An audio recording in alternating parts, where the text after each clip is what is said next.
Hey there, gamers. So just wanted to let you know that we're taking a week off. So here are a couple of our Patreon mini episodes. If you like these, you can join us over at patreon.com/lateandnight for weekly minis, bonus content, videos, access to our super cool fan Discord, and more. And speaking of the Patreon, we recently surpassed 300 patrons, so you know what that means. Ryan's gonna smoke weed. So keep an eye out. It's coming out next Friday. And enjoy the episode.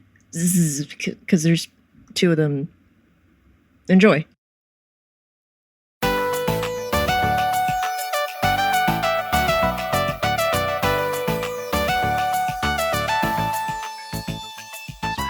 Slow morning. Rachel went to the store and I had to parent, which is always a challenge.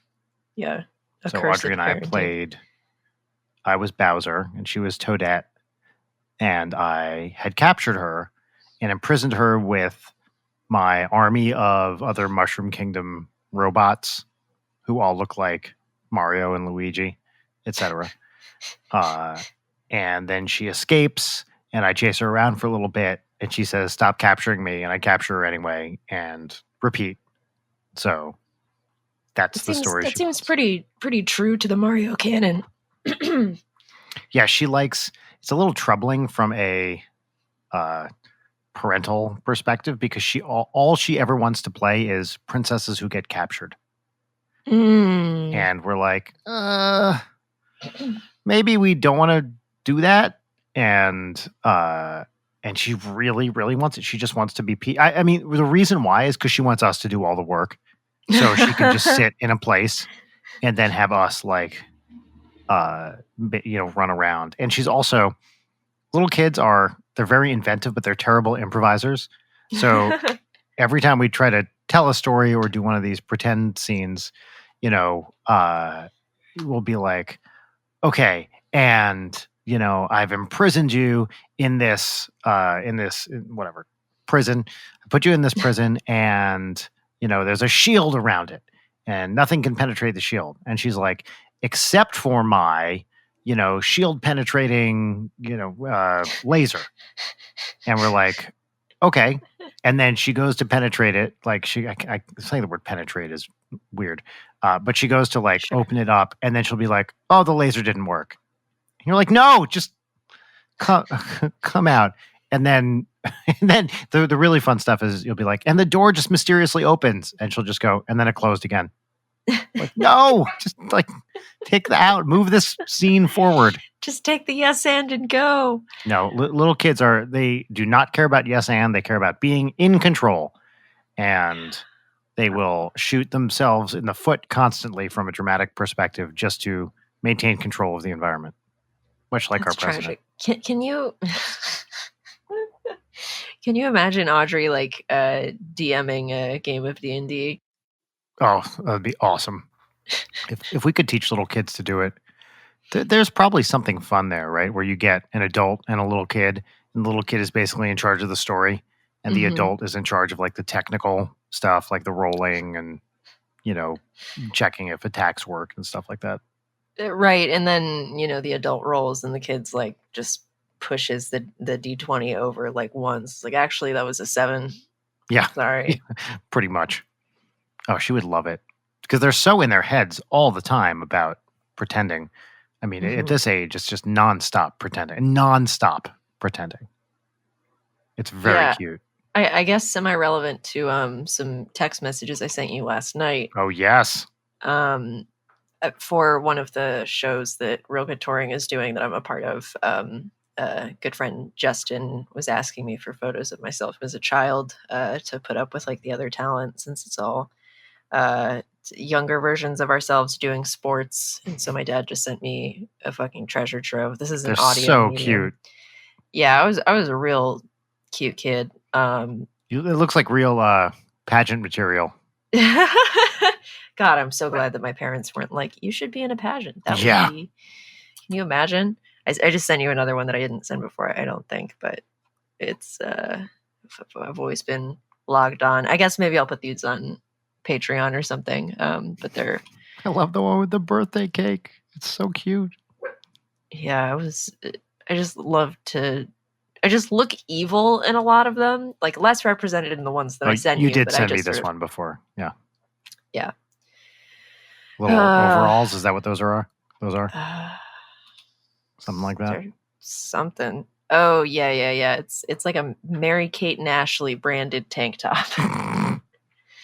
Because I was at peak Mary-Kate and Ashley go to the zoo or whatever the fuck all those like one-off made for straight-to-video movies were. Look at that hair too. Yeah, I had like super curly hair for the first few years of my life. Yeah, very exciting, riveting audio content. I love seeing baby pictures of friends. It's my favorite thing. Yeah, right? It's because there's some people who look like that's not you, and then there are others like you look like the baby you just looks like 30-year-old you, and it's frightening. I don't think that's the case with you. These, if you had shown me a lineup of pictures of like, I don't know, little blonde girls and asked me to pick you out of, I would not have picked you out of any of these. Interesting. These to me do not super look like you. Yeah, totally. Time. The passage of time. Is that an easy bake oven? That's what that is, right? It is an easy bake oven, yeah. Do kids still play with those? In the year of our Lord 2020, what kind of offerings do you have for an easy bake oven? Whoa. What do we got? Well, the first thing that comes up is maybe for the love of God is this contraption that I'm dropping in the chat. So what we're looking at right now is a 3-in-1 toaster oven, coffee pot, and griddle. For $90? Yeah, fuck this. No, like no one should pay that much for a child's toy. Well, no, I don't think it's a child's toy. It just happened to be the thing that came up first. I think this is a legitimate. Oh, that's real. Yeah. Oh, then that's a deal for $90.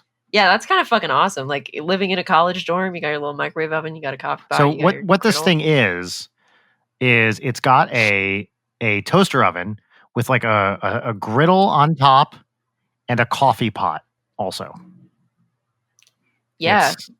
Breakfast machine. Pretty rad, actually. Wow. There's a used 1997 version of the exact Easy Bake I have in that picture going for $325 on eBay. Yeah, baby. Fuck. God damn it. Was that a user submitted soundboard pic or was that you? Yeah, baby. That answers the question. Yeah, baby.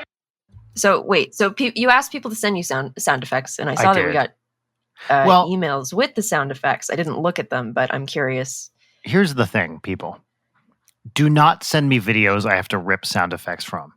It's not that I don't know how to do it. It's that I'm not going to do it. If you want me to add a sound effect to this board, send me the MP3. Send me a wave if you must or whatever, some sound file. If you send me a YouTube video and you're like, at this timestamp, this sound, I'm not going to rip that. It's not that these are bad ideas. I'm just not going to do it. So if you want me to include a sound effect on the board, send me a file that I can just add. Otherwise, it's too much work and I'm not going to do it. So people did send a few, which I will incorporate into this mini episode. Wow, that's exciting.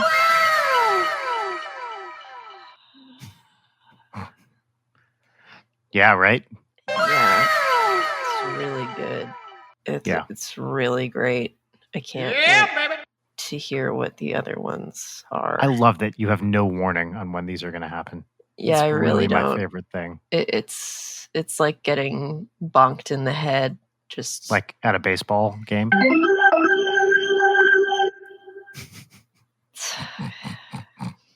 This morning I woke up and, as discussed I guess it wouldn't be as discussed for people listening, but there are ants in my apartment, which is a thing. And they were kind of swarming around on the floor yesterday, put down some bait, maybe ate the bait, almost got sick. She's fine now, etc. I was like, okay, cool. They had some of the bait. Go die, please. Go in your hole and die. And this morning I woke up and I looked over to my bedside table, and my bedside table is fucking swarming with ants. Oh no! because I like to have a little snack sometimes, and I have a little snack wrapper there and my bottle of water, and Yep. they're just going fucking ham. So instead of getting up immediately and doing anything about it, I just laid there and I watched the ants. Waiting for the ants to take you. Yeah, it's like, Calgon, take me away, motherfuckers. Like, let's pull some Indiana Jones and the Crystal Skull shit. Like, I'm done. Take me out of here. Everybody's favorite movie. The other day, Audrey came in the house and she said, I found something with ants on it outside and it picked it up and they bited me.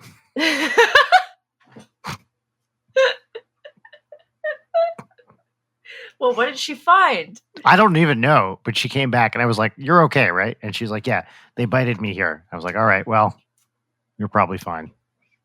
But welcome to little kid. Like, at this age, I'd say roughly half the time I'm like, my child is a genius, just a straight up genius, capable of anything. And then the other half the time you're like, what the fuck were you thinking? Like, this is maybe the dumbest thing a human could do. Just very, very dichotomy poor of judgment. man. Yes.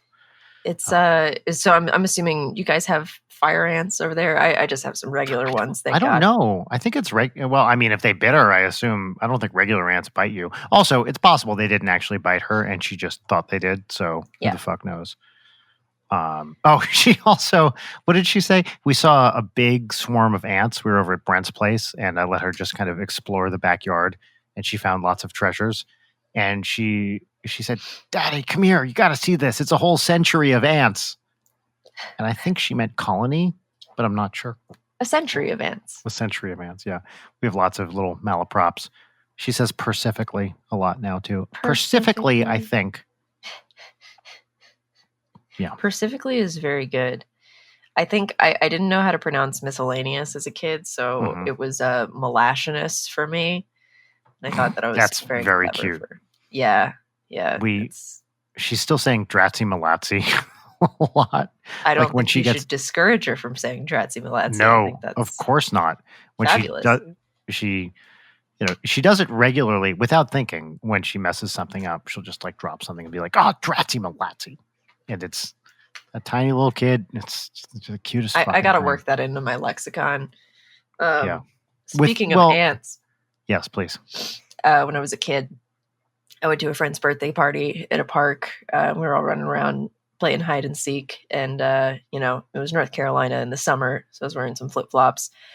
And, at a park, there are many places to really hide from children who are seeking you. And so I was standing behind a tree. And I was like, fuck yeah, this is my tree. Nobody can see me. You can't see me through this tree. And I was just sort of there like jiggling with excitement because we had just ate a bunch of cake, kind of like digging my feet into the ground. And I was like, that feels weird. And then I looked down and I had been standing in a fire ant hill and my feet were completely covered in fire ants because I had made them very angry. Cue me running and screaming. And then I spent the rest of that birthday party with like swollen feet and crying. And I had like scars from those bites for years because it was like genuinely just all over my feet. Oh, God. Yeah, it was dope. So ants don't really care for you.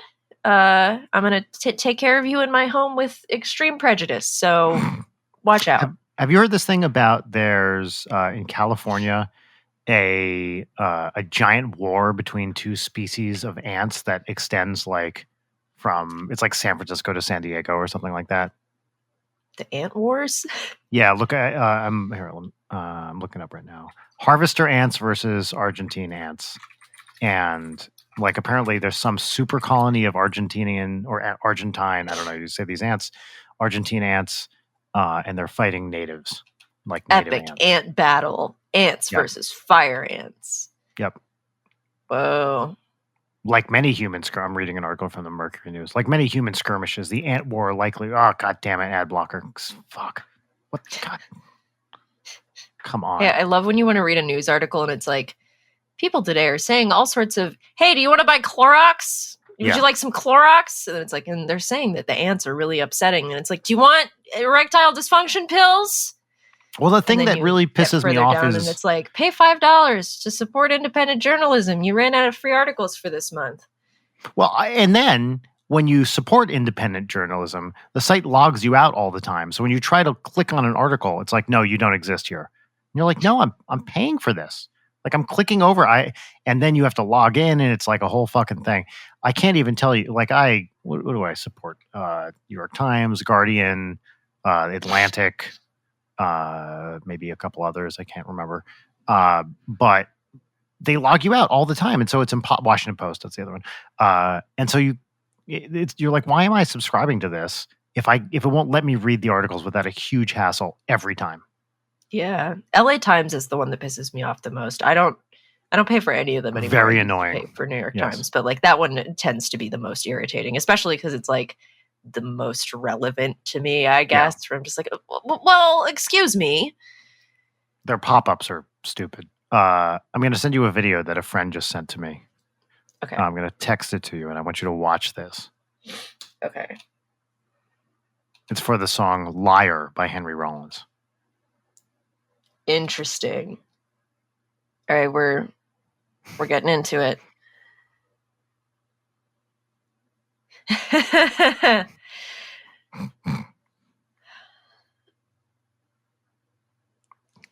Anyway, you don't need to watch the whole thing, but sure, it was a fun turn. What the fuck is happening in this song?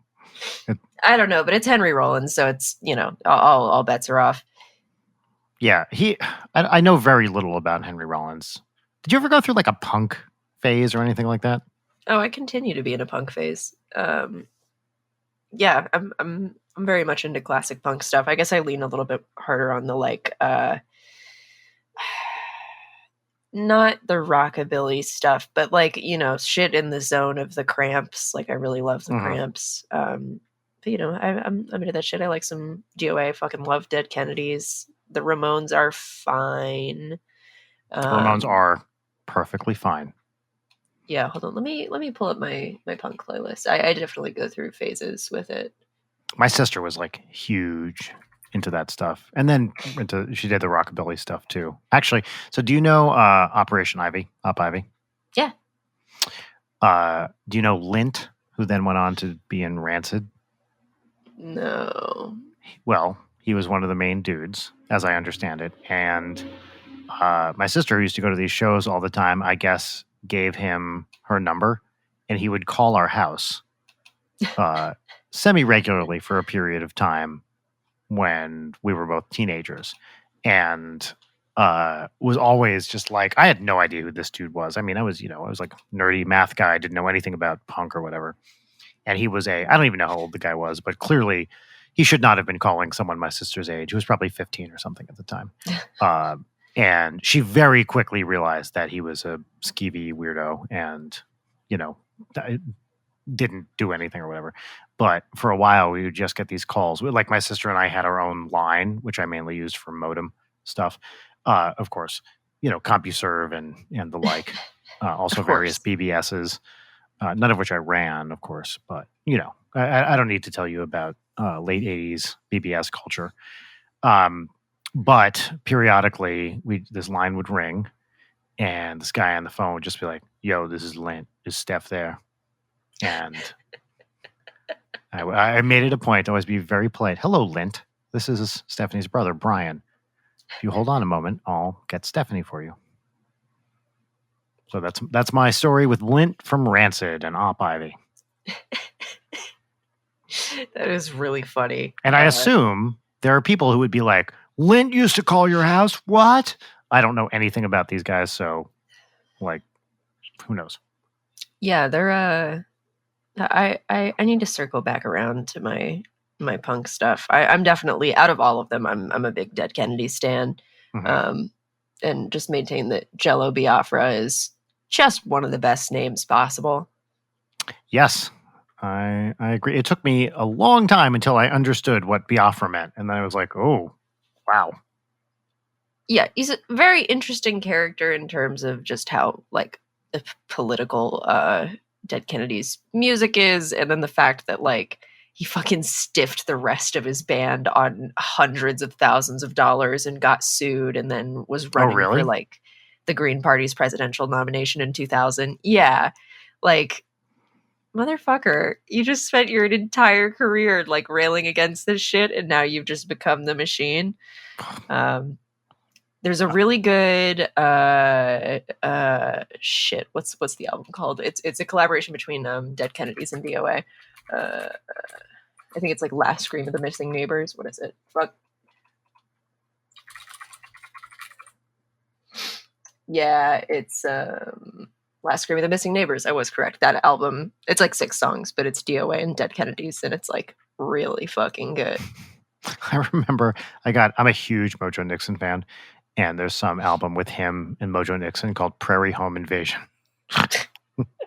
which I'm into that. The lead single is Will the Fetus Be Aborted, which is sung to the tune of Will the Circle Be Unbroken.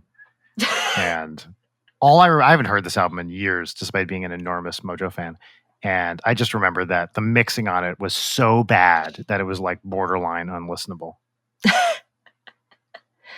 Oh, God. Yeah, now I'm just going through my like punk shit on Spotify.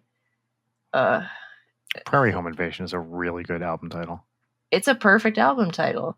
Oh, okay. So we mentioned Possessor on this week's episode. Which people haven't heard yet, but they will. Yeah, you'll hear it. I totally watched it through legal means, and it's really good, and you should watch it. What are your thoughts on Daddy Cronenberg? I like Cronenberg a lot. You know, being the sensitive soul that I am, I can't handle a bunch of stuff, but you know, he's awesome. What have I seen? I actually haven't seen that much. Of course, I've seen Scanners, right? Spider, Existence. Existence is really good. It's so great. I was just watching clips from that the other day. What are other Cronenbergs? Videodrome, of course. The Fly. Yes, The Fly. I've seen that. Did he do the Fly sequel also? I don't know. Let's see. Now I want to know. What else? But yes, look, I like Cronenberg. I love where he's coming from. I can't handle a lot of what he does. Yeah. I did not see Eastern Promises. I did not see History of Violence. History of Violence sucks. People are so mixed. I think we've talked about that. I know people that love that movie and people that think it's just the worst. Because I watched it really recently, and it's just like, man, come on. I haven't seen... Oh, I forgot that he did Naked Lunch. I haven't seen Naked Lunch. Oh, yes, I've seen that several times. Not in a long time, but... Gotta watch Dead Ringers. I mean, famously, you know the Simpsons joke about Naked Lunch? No. So Nelson, I forget which character it is, walks out of a movie theater with, you know, the marquee says Naked Lunch. And he goes, wow, I can think of 2 things wrong with that title. It's a great joke. Oh my God. Yeah, Naked Lunch, lots of very pronounced bug anuses. I'm into that. Yeah, who isn't? Exactly. Yeah, The Brood is really funny to me because it's the most like, you know, because Cronenberg made it right after his divorce, and the whole movie, in terms of movies that have been made by a director post-divorce, you know, the breakup movie, like Ari Aster made Midsommar in response to a breakup that he had, and Andrei Zulawski, I know I'm saying his name wrong, but his movie Possession was a divorce movie. But of all of them, I think The Brood is the most like nasty thing for somebody to make about their ex. I've never seen it. What's the deal? Oh, it's like there's a lady who's popping out a bunch of evil demon children. That's about all it is. It's a very it's an interesting time, I guess. It's not my favorite of his, which I don't know, it's kind of hard to not really fucking love The Fly because I like Videodrome. Yeah, it's great. I can't stand James Woods, which kind of dampens it for me, but also Debbie Harry is in it, and I love Debbie Harry. James Woods, I like him a lot as an actor. Generally speaking, as a human being, he is beyond despicable and is a complete monster. Yeah, hot trash. At a certain point, it does become like much harder to divest the two. Also, just the fact that he has a really punchable face. That's definitely true. I wanted to see Cosmopolis. I haven't seen that yet. Actually, I've been meaning to see. Yeah, Cosmopolis. neither have I. Who's in that? That's the Robert Pattinson one. Yeah, it basically, I think the whole thing takes place in like a limo driving across New York or something like that. Mm. Yes, I'd like to see that. Wow, seems to be very mixed reviews on that one. Yeah, but I'll watch it. Sure, why not? Oh, look at this. And I'm looking at his Wikipedia right now. He does show up a bunch as an actor in various things. He's in Nightbreed. He's in, To Die For. That's a good one. What am I talking about? They were just talking about this on Double Threat, one of my favorite podcasts right now. Is that the Nicole Kidman one? To Die For is, yes. That's the Gus Van Sant, Nicole Kidman movie. Yeah, I actually watched that relatively recently. I haven't seen it in forever, but I remember it being a very early, maybe not early, but a early modern media satire that was pretty solid. It's one that, like, watching it after seeing all the things that kind of were inspired by it, most notably like Nightcrawler. I was like pretty underwhelmed by it, but it's definitely, I fully admit I thirst watched it for Joaquin Phoenix and Nicole Kidman and that's right. Matt He was Dillon. like super young in that. He's like a kid. Very, very baby. Yeah. It's like fine. Score by Danny Elfman. Yeah. Just one of those things where within 5 seconds, like, yep, that's it. Oh, and that's right. To Die For was written by Buck Henry, of course. Who's Buck Henry? Buck Henry wrote, a classic comedy writer, but wrote The Graduate most famously. Oh. So one of these like all-timer writer guys. Died earlier this year, I think. Yeah, in January. Yeah. Remember January? Yeah, right. Buck Henry also in early SNL days hosted a bunch of like first season or second season SNL stuff, I think. He's sort of Bob Newhardy, as I remember. But yeah, classic writer guy. I watched like 30 seconds of the SNL episode this past week. It was just like, this is fucking awful. Look, I want to support it. It's got people I love on it. Kate McKinnon, Bowen Yang. Who else do I think is amazing on SNL right now? Ego Wodum. Is Cecily Strong still on? Cecily Strong, she's incredible. I miss Nazim Pedrad. Yes. Keenan is like, maybe has made some questionable comments, I think, but is a solid actor. And I think one of their secret weapon type actors. Bobby Moynihan is amazing. Yeah. It's got, so I love a lot of the people on it. That said, a lot of times you watch it and you're like, oh, really? And there's nothing worse than the cold open political stuff. It always sucks. Yeah, especially right now. Fuck. And then like trending was like, see Kate McKinnon's touching tribute to Ruth Bader Ginsburg. And I was like, this is the dumbest. Did you see the fucking thing where I forget the name of the guy who was on their musical guest? I have now reached the age where I've heard of none of the musical guests, which I am just fine with.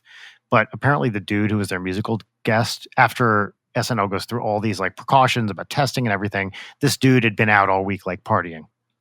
Ah, wonderful. Yeah, there's like video of him like earlier that week, like, doing shots at some house party or something.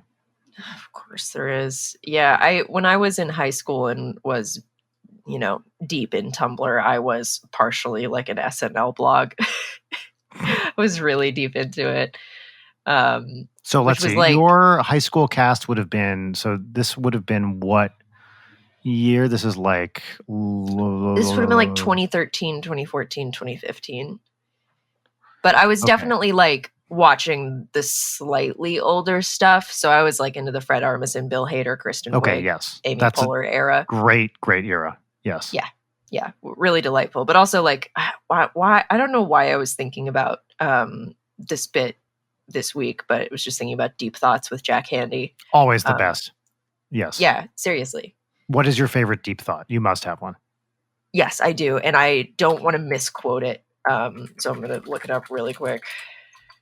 I can quote mine verbatim, and I'm pretty sure I can get this, which is, as I bit into the nectarine, it had a crisp juiciness about it, which I found very pleasurable, until I realized it wasn't a nectarine at all, but a human head. Okay, yeah, my favorite is if you saw two guys named Hambone and Flippy, which one would you think liked dolphins the most? I'd say Flippy, wouldn't you? You'd be wrong though. It's Hambone. Just What the are fucking best. yeah. There's so many good ones. I'm trying to remember some of my other favorite ones. There's the classic one about if you fall, just go limp because someone might catch you because, hey, free dummy. I'm getting it slightly wrong, but that's the idea. I'm looking at a list of them now. I bet one legend that keeps recurring throughout history in every culture Wait, is the is it story of Popeye? Popeye. Yes. Yep. I remember that. That's a really good one. It's so influential. And apparently everyone Seriously, thinks it's yeah. a fake name, but that's his real name. He writes pieces for like Shouts and Murmurs and the New Yorker occasionally. He's still active for sure. Oh, yeah. It's sad that a family can be torn apart by something as simple as a pack of wild dogs. Oh, that's a good one. Here's my other really all-time favorite one. If trees could scream, would we be so cavalier about cutting them down? We might if they screamed all the time for no reason. Yeah, I remember my dad showing me so many of those when I was younger and like very, very formative on my sense of humor. Because they're like these 2 or 3 sentence jokes, and they're so perfect. Yeah, I love it. It really just teaches you about joke economy. Yep. Same with just like very early exposure to Mitch Hedberg. Yep. Rest in peace, man. Well, also on SNL, they had him read by Phil Hartman, which was like the perfect combination. Jack Handy joke with Phil Hartman's voice. Oh, I mean, you're not going to do better than Phil Hartman. What's the terrible Christmas movie with Arnold Schwarzenegger? Jingle All the Way.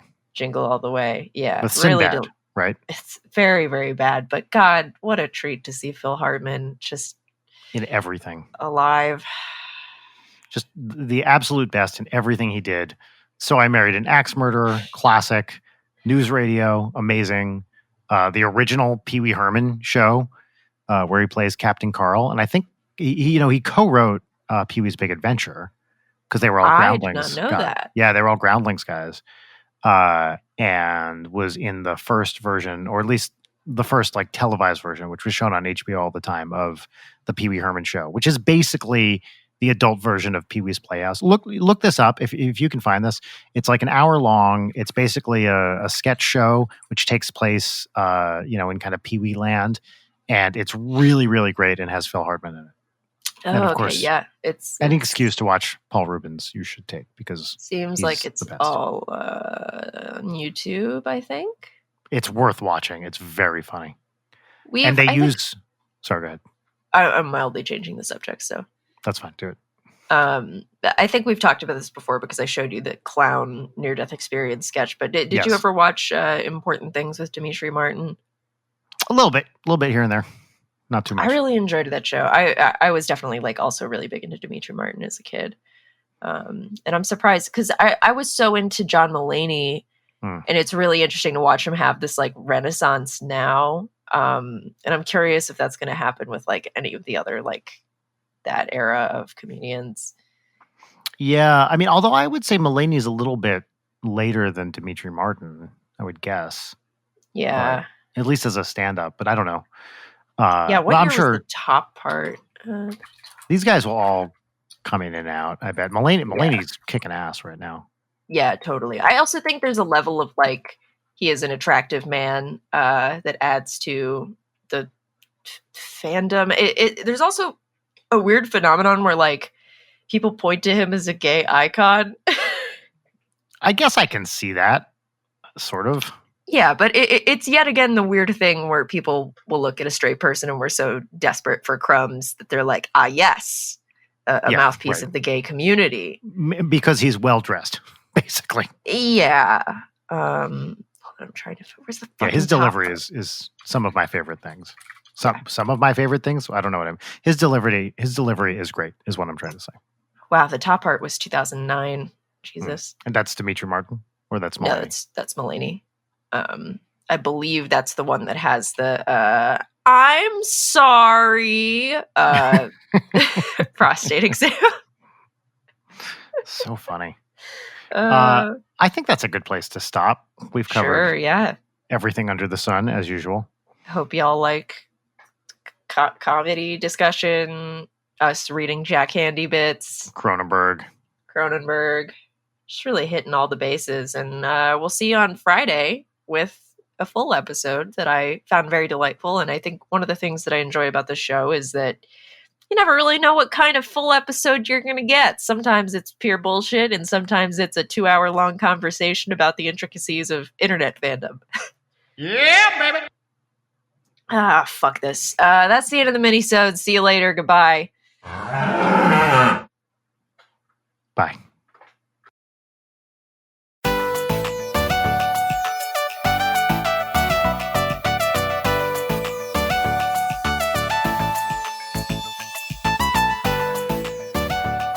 Last night, Vernon, we spend a lot of time spending memes and sending memes and videos back and forth, as you do. And then he sent me just a video that unlocked a deep memory for me when in the early 2000s, late 90s, when everyone on The Daily Show was a baby. Did you ever watch the Even Steven segments? I don't remember those, no. With Steve Carell and Stephen Colbert?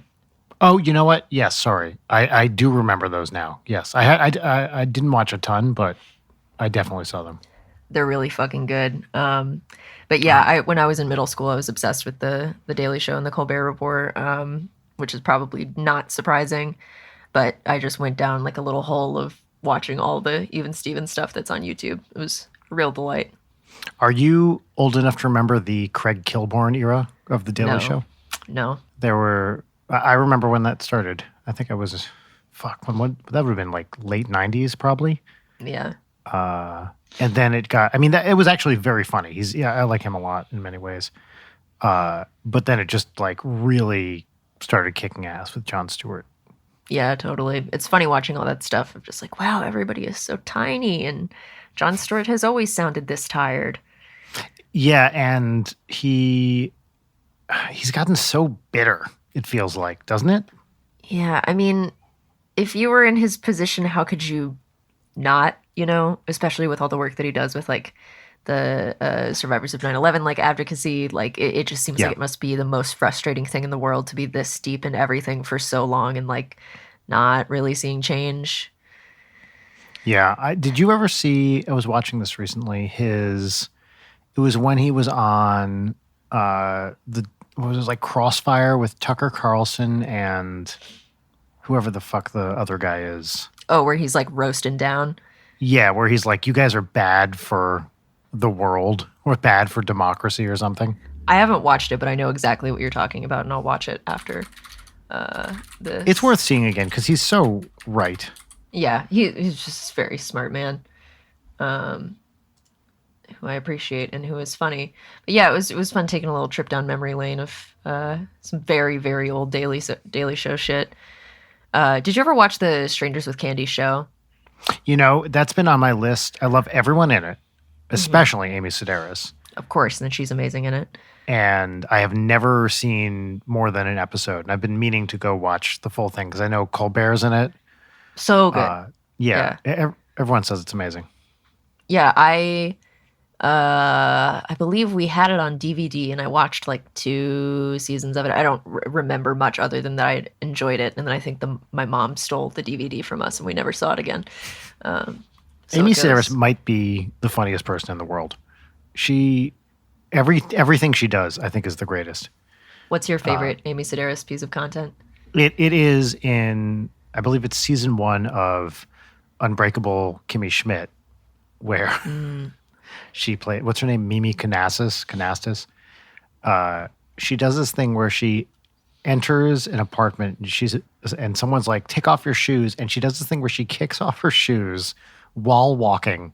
That is one of the most genius, physical comedy bits I've ever seen. It is so funny. Yeah, even when she just briefly pops up in something, there's that episode of Broad City that she's in super, super briefly, and so good. What's your take on Broad City?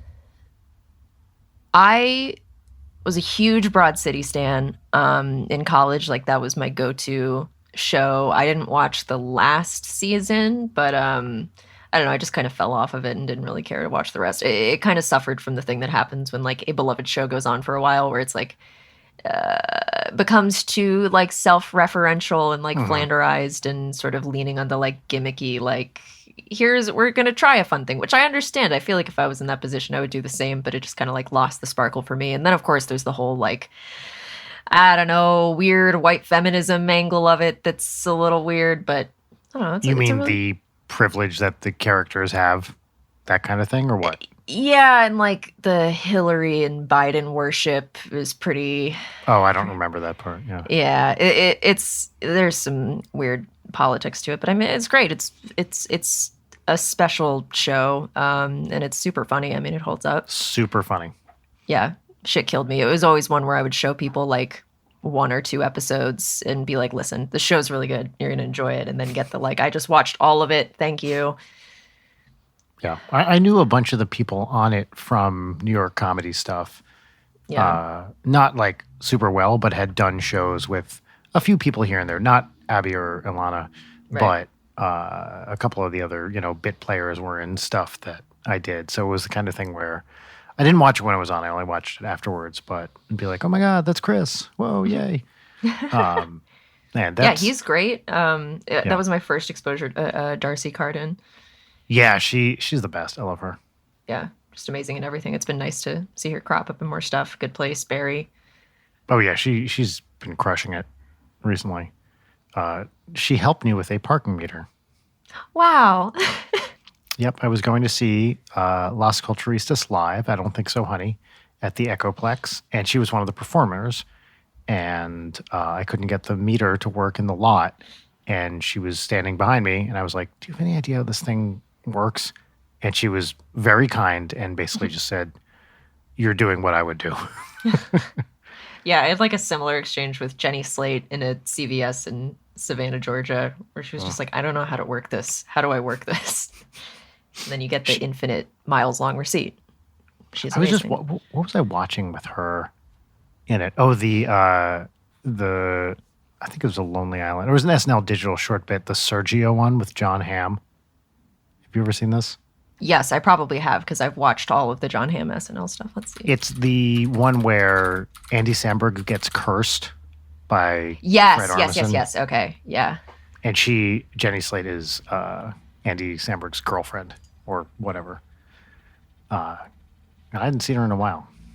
Yeah, it's every once in a while I go back and I get into the YouTube hole of watching like all the old digital shorts and Lonely Island videos, and then my YouTube recommendeds are just like, do you want to see this all the time? And it displaces the terrible like film bro essays that it's constantly like, oh, you like movies? Do you want to see like how Midsommar broke me? Like, shut the fuck up. So anyway, I'm happier when it's just like, here's infinite Lonely Island for you. You should go watch. Rachel just showed this to me. I'd never seen this before. It's an SNL sketch from 1990 with it's Phil Hardman, Nora Dunn, I think Jan Hooks, Alec Baldwin, who's obviously the host that week, and Kevin Nealon. It's called Brenda the Waitress, and it is just a little character piece that's really funny and weird, and it is one of the best SNL sketches I have ever seen. Not because it's like uproarious, but because it's just so fun and well done. Okay, cool. I'm gonna put that on my watch later. And Jan Hooks plays, her basically the guide from the Alamo and Pee Wee's Big Adventure. Vaguely. This is what we call Adobe.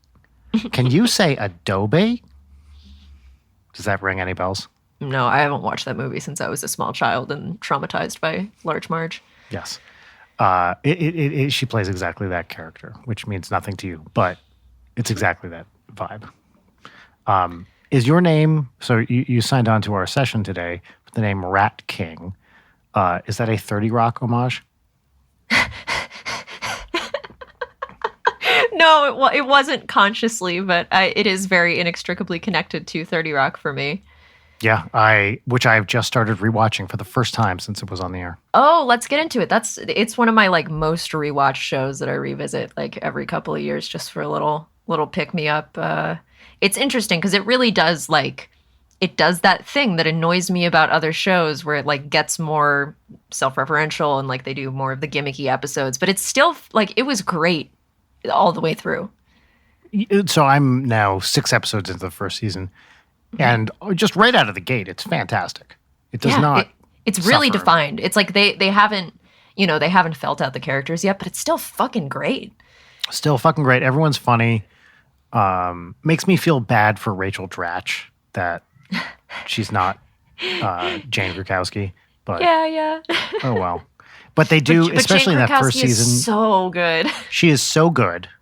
But I know that was originally Rachel Dratch and then was recast. And also in that first season, they put Rachel Dratch in like a bit part in every episode, pretty much. Yeah, it's pretty fun. Like they have her in as like the cat handler or whatever. Yep. And the blue. person. Yeah. The gas leak, that shit. Yes. Oh man, what's your favorite? I mean, I guess if you're just doing the rewatch now, but like, what's your favorite episode of 30 Rock? I don't remember them well enough. It's funny. I remember specific lines from various episodes and specific things, but I don't remember the episodes well enough. There was what's the one? It's like maybe a mid to later season. They make up a holiday. Leap Day Williams. That's it. Leap Day William. Yes. Yeah. God. I rewatched that one on Leap Day this year.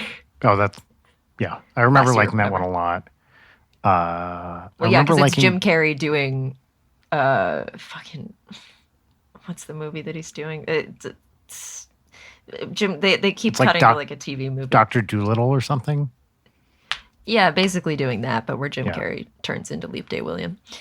I remember my favorite parts being Elaine Stritch, who is always incredible and just amazing to see her doing stuff because I love her and R.I.P. also. Yeah. But as Jack's mom, she was the best. I just like everything on that show is so well defined. Like it's one of those shows where like every character, like there's no character that isn't great. Right. It does. Plus they have so many great people on too. It does do the thing, which so many TV shows do, although I feel like less now, where there are constant jokes about how like, unappealing Liz Lemon is. And you're like, Tina Fey is incredibly hot. And none of this tracks. Like, I get the feeling you get that she's very busy at work, very career oriented, doesn't have a very successful love life. Fine. But all these like sad sack jokes do not really track when you've got someone who looks like Tina Fey. Yeah, absolutely. I mean, I feel like at a certain point that's part of the joke. And I mean, there's the whole other side of this that we're not touching, which is how deeply problematic and of a certain era 30 Rock is. But yes, although not so, I mean, bits of that have cropped up so far, but not like a ton, at least in the stuff I've seen It's yet. pretty steady throughout the show, but, engaging with a piece of media means acknowledging the things about it that are bad and then continuing to engage with it if you enjoy it and take things away from it, because shutting ourselves off from things that have questionable content is not really helpful for our own media literacy. No. Yes, absolutely. And, I can forgive pretty much anything done in the era, for being in that era. It's not productive to cut yourself off from the content and just kind of do this like blanket ban. Like, obviously you can be like, this thing is bad, and I have awareness that this thing is bad, and me enjoying this thing does not mean I am endorsing this thing. Yes, 100%. And some things will be so bad. For example, let's take an extreme example, Birth of a Nation. Maybe the most racist thing ever. I'm not going to be watching that. Like, I've never seen it, and I've seen enough to know that it's incredibly racist, and I would be very upset watching it. So yeah, I mean, it's weighing the value versus harm. Yeah, and I'm not, I don't need to watch that for any reason. I'm not studying it or something. So yeah, totally. I'm going to pass on really horrible shit like that. Yeah. But if it's like, maybe I wouldn't joke about, that person being gay or whatever. Okay, I guess I can get past that for one little bit of an episode. Yeah, it's especially you watch any sort of like 90s sitcom, it's like, oh dear God. Yeah, the gay panic stuff is ridiculous. Yeah. Especially, it feels like it was worse in the 90s and the 80s, because in the 80s they couldn't even talk about it. Right. And then yeah. in the 90s, it was like okay to talk about, but there were all these like, you think I'm gay? Oh my God, kind of things, which were just awful. Yeah. Whew. Changing the subject. How much do you know about Mozart being really into butt stuff? I was reading something about this recently. I know the music side of Mozart better than the personal side. So, yeah. I guess butt stuff isn't even accurate. More specifically, like their whole people do studies on like how into scat stuff Yes. he was. He was very into scatological humor.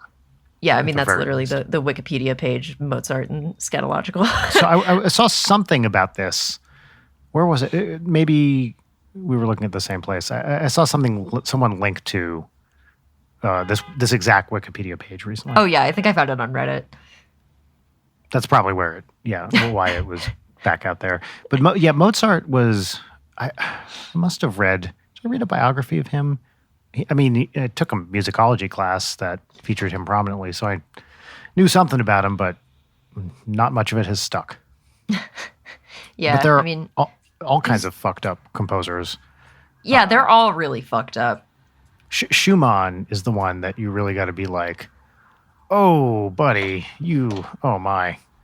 What's his deal? Oh, all sorts of stuff. He definitely had some kind of persistent mental illness. He had two, I don't want to call them personalities, but he basically had two kind of personifications of good and evil that I think they were called Florestan and Eusebius. I'm going to get that slightly wrong. That's a name. He would write to be like, oh, Florestan's in control today or whatever. He had all kinds of weird, personal romantic life stuff. The thing that I really remember is he was like a very talented pianist who completely, he built like a finger strengthening machine that completely fucked up his fingers, like a little contraption that he used. Yeah, and he lost use of his fourth and fifth fingers on one of his hands because of his constant use of this finger strengthening machine. He's a really interesting dude who clearly had major, major personal problems. Yeah, I'm skimming this Wikipedia page and whoa, greatest hits.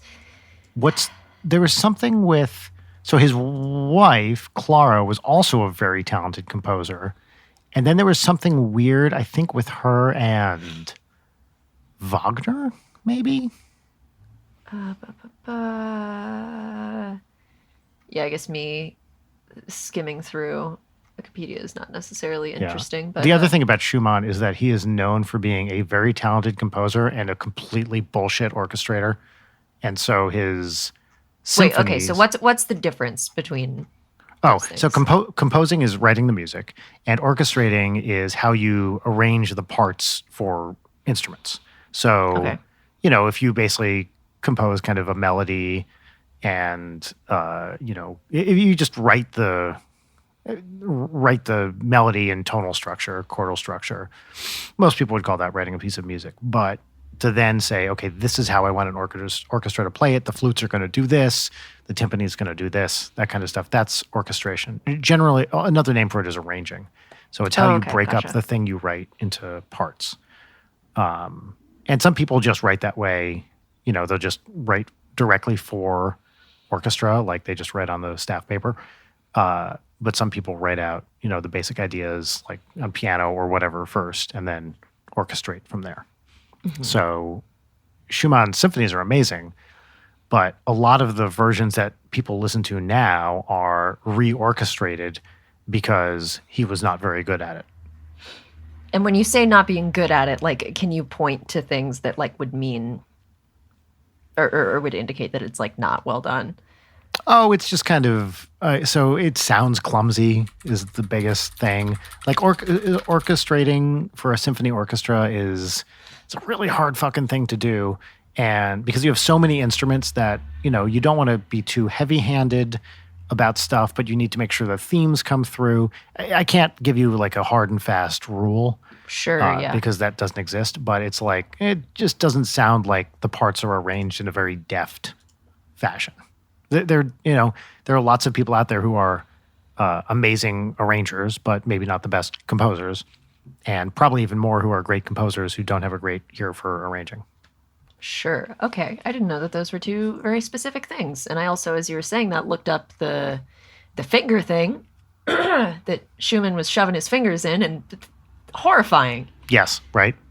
That's scary. Oh, dear God. So for example, one example with Danny Elfman is that Danny Elfman writes his scores, but then I believe his main orchestrator is Steve Bartek, also from Boingo. Okay. The guy who's actually, and it's interesting because it's something that people don't talk much about, but to me, literally half the appeal of an Elfman score, especially early, is how well orchestrated it is. Like, it just, the way it's broken up into the instruments sounds really great. And it wouldn't even me being layman, like it's the choices are all really, really interesting, and there's always like unexpected. I mean, that feels like a Hallmark Elfman thing, like just a lot of really unexpected choices thrown in there. Yeah, and I think, and I could be wrong about that, I think most of that is the orchestrator, not Danny Elfman. Now maybe, I'm sure he has approval and he's probably suggesting things too, so I don't think it's like he's totally out of that process, but and he may be deeply involved. I really don't know. But it is ludicrous to not give, especially Steve Bartek, like significant credit in how awesome especially those early pieces sound. Oh, okay. So we should talk about the piece of David Lynch news. Oh, yes. Wisteria. Wisteria, which, has it been confirmed? The thing I read said it was more of a rumor. I don't know. I want to believe. I mean, it's likely we won't see anything out of it for a very long time. Right. So just to tell, do you want to tell everybody what it is, or what the rumor is? David Lynch is working on a long form Netflix show called Wisteria, or that's the working title. Supposedly big budget. Yeah, which is a little. After Inland Empire, I get concerned about how much creative control you can give Lynch before it becomes completely inaccessible. Yes, but hopefully with that, I mean, as we've discussed, A, I still haven't seen Inland Empire. B, because of how that thing was made, hopefully this is not like that. So the production is going to be very different. The return fucking slaps. Yeah, completely. So I trust him. Doesn't mean it's going to be flawless, but what is very exciting. It probably won't see it for a while, but yeah. But that's a fun thing to look forward to. And I got a Discord message from Jory today where he was just dropping me like, I forget what he said, but he was like, this is the death of pop culture. And it was just an article that was like, could David Lynch's new TV series be a spin-off of Twin Peaks? Oh, God. Fuck you. Up. Fuck off. Yeah. I was going to do a hard subject change, but I want to save that one for next week's episode, I guess. But I rewatched Safdie Brothers' Good Time the other night. Have you seen Good Time? Still haven't seen it. Oh, it's really good. The first time I saw it, I was on a date with a guy who worked at a vape shop. And I feel like I was not really present for the experience, and I didn't like it very much. And rewatching it the other night, you mean because of how you were very excited about how cool it was that he worked at a vape shop? That's why you couldn't concentrate? I was just like so distractingly horned by him not shutting up about Onio Trump's Point Never. Just deeply attractive quality. But yeah, Good Time fucking rules. I watched it because I'm working on a thing that has a very similar like anxiety cinema, like you're just going to be really stressed out and there's a lot happening all the time. But like if you liked Uncut Gems, you would like that. But I had watched, and this is what I'll talk about on the main episode, probably is my What's Poppin', but I watched Scorsese's After Hours, which I had never seen. Oh, the best. I love that movie. After fucking Hours. rules. You'd never seen that before? Yeah, I had never seen it before. Oh. And I went in, because I had always seen the poster, and I was like, that poster's stupid. And then it truly is just a delight. It is, I mean, kind of his only real comedy, although even calling it a comedy is a little bit of a stretch. But I mean, I have not like laughed that hard at a thing in a long time, and it's not even because of jokes. It's just sort of like a really good, here's a bunch of wacky characters. Yep. And it's funny. This is amazing, an amazing coincidence. I was just watching a Griffin Dune thing the other day. I feel like Griffin Dune, I don't know, let's say Griffin. Who knows? I want to say Dune. Griffin Dune is one of my favorite comic actors, even though he hasn't done that much. I just think everything he's in, he is so funny. There's just something about his vibe that really, really gets me. So I was watching this thing. Have you ever seen Amazon Women on the Moon or Kentucky Fried Movie? No. Okay, so they're two like sketch movies from the 80s, maybe early 90s. There's going to be a bunch of stuff in there that is very, very uncool. Right. But there are some sketches that still work. And specifically there's one with Michelle Pfeiffer and Griffin Dunne as he's like a doctor and she just had a baby, where his performance in it has stuck with me for, I don't know, 30 years or something. Look up Michelle Pfeiffer, Amazon Women on the Moon. He is so funny in that sketch. And it's like 3 minutes. It's real short. It's fantastic. And also the guy in it. Here, I went Google this right now because the hair and glasses of the baby's father in it are so of a time that I think you'll really appreciate it. Oh yes, I see this. Let's bring it back. Let's bring it back. It's a good look. Rachel told me he was on 30 something, which was an acclaimed hour-long drama in the, I think, late 80s, early 90s. Gotcha. Wow, it's weird to see young Michelle Pfeiffer. Yeah. She's great. Yeah, After Hours was such a pleasant surprise because I'm not like a big Scorsese head. I really like his stuff, but I'm just like I don't really seek it out. But this like really hit the spot for me, like the right amount of surreal and comedy and I don't know, just like the very relatable anxiety of like, I just want to go home. Yes. Just that entire movie. There's the moment where like he finally snaps a little bit and is just like, lady, no. And that got like the biggest laugh out of me. And I just keep thinking, lady, no. It's great. It's I haven't seen it in a long time. I remember Surrender Dorothy, paper mache hamburgers. Or sorry, bagels. Bagels, thank you. Yes, paper mache bagels. God, what else? Just little bits and pieces of it. Yeah. I think what's her name? Rebecca De Mornay is in it, right? I wouldn't know her by name, but probably. A lot of 80s type actors. Yeah, totally. Great ending too. Yeah, seriously, perfect ending. Yeah, like Terry Garr is in it. And, yes, right. Catherine O'Hara, fucking Cheech and Chong. Oh, speaking of Catherine O'Hara, you see this fucking thing going around recently where people are like, oh my God, she's in Home Alone and Beetlejuice. What? Do you see this? I saw a brief mention of it, as if she's not just like a beloved actress who's been in fucking everything. Yeah. Like, I appreciate that there might be some 13-year-old out there who is like, what? That's the same lady? But come on. I mean, it's not like this is mind-blowing. It reminded me of, I tweeted about this week, Audrey told her first grade class that Yoda and Miss Piggy were voiced by the same person, and they lost their fucking minds. Like, she ripped their world in half. God, that's beautiful. It was awesome. Yeah. Oh man, I've been going back through one of my like go-to comfort rewatches is just going through like Red Letter Media Half in the Bag, and like it's especially great because they cover so much shit that I would just never watch. Like I have zero interest in any of the Marvel, DC, like Star Wars stuff. It doesn't interest me, so hearing them talk about it is really fun. But I've just been like deep in that again, and it's just such good background noise. It's a good way to watch those movies you don't care about either, too. Yeah, totally. It's just like, just tear them apart, man. Just go for the fucking jugular. I'm watching with Rachel Rise of Skywalker for the first time because I hadn't seen it, and it sucks. It is just bad, bad. Is it the newest one? Yes, it's the most recent one from about a year ago. Okay. Oh, that everyone was mad at. Yeah, although everyone's mad about everything that happens with Star Wars, so that doesn't Yeah, really of narrow course. it down.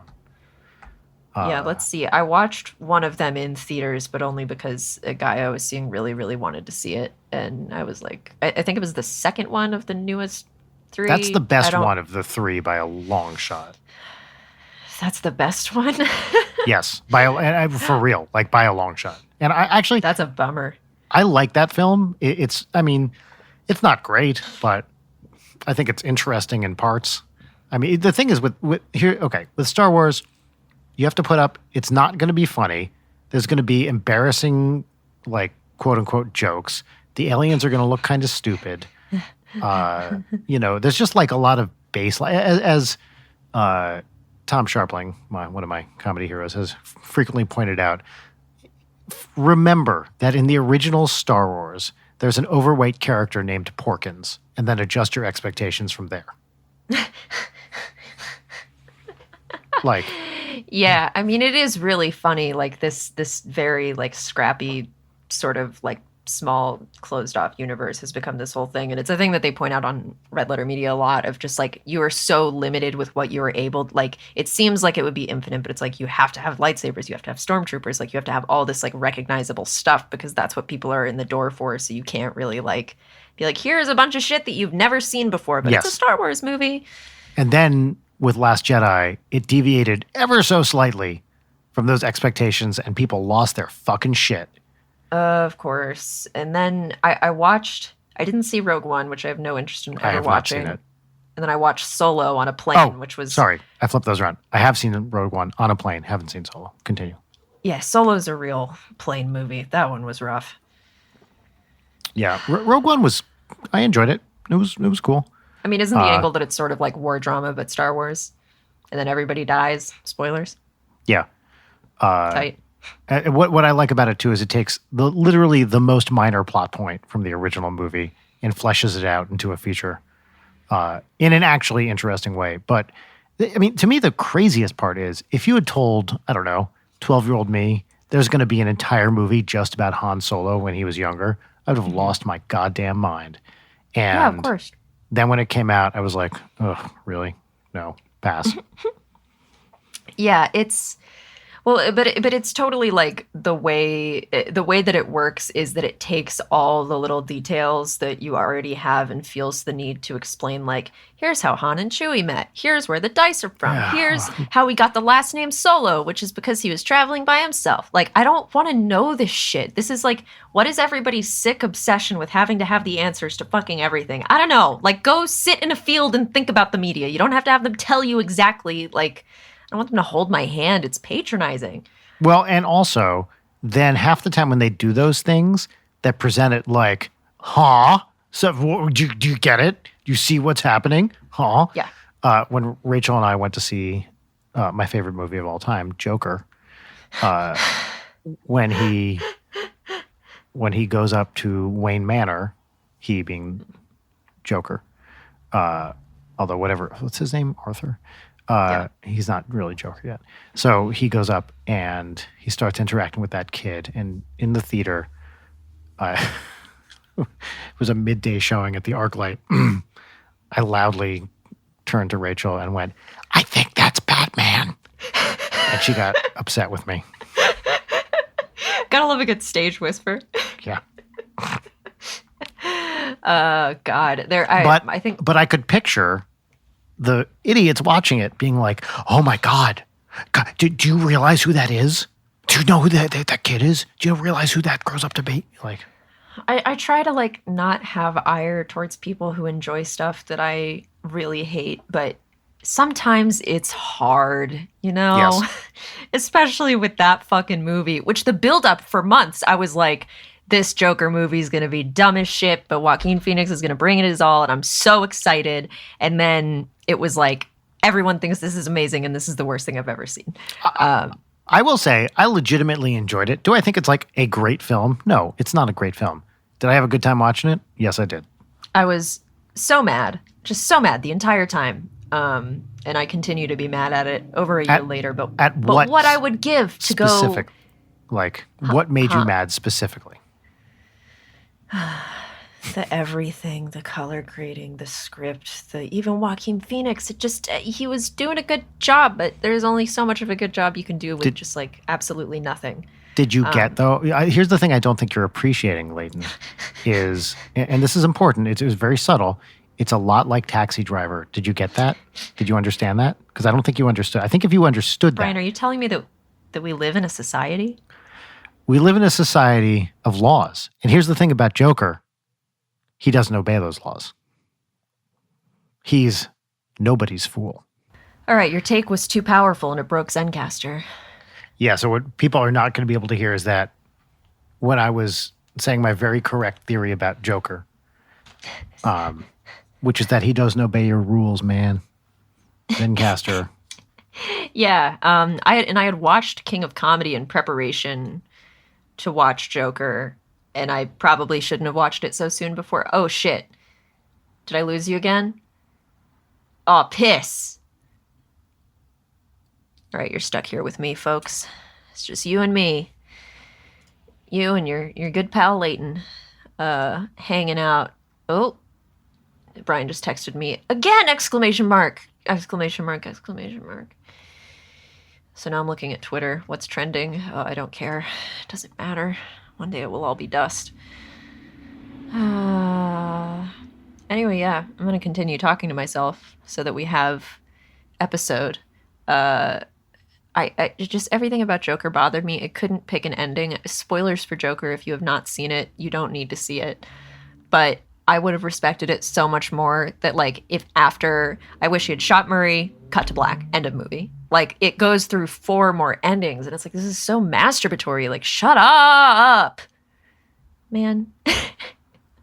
I hate movies, dude. But I would give anything to go to the Alamo Draft House with the homies and eat a bunch of edibles and see stupid Joker again. I would trade so much. Anyway. What else we got? I wrote down things to talk about here, and now I have to talk about them with myself. I wrote down Even Steven. I wrote down Mozart butt stuff. I have a thing that I'm going to save. And Wisteria. Man. I downloaded a bunch of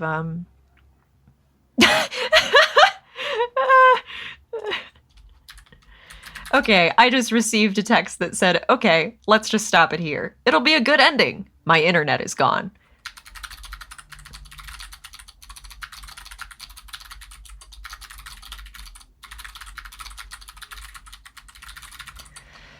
Okay, Brian, have fun editing this. Anyway, folks, so it turns out Brian's internet just completely shit the bed, and so you get to leave off with Brian saying that we live in a society, which I agree with. So hope this mini that was all over the place fulfilled all your hopes and desires for what this mini could possibly be.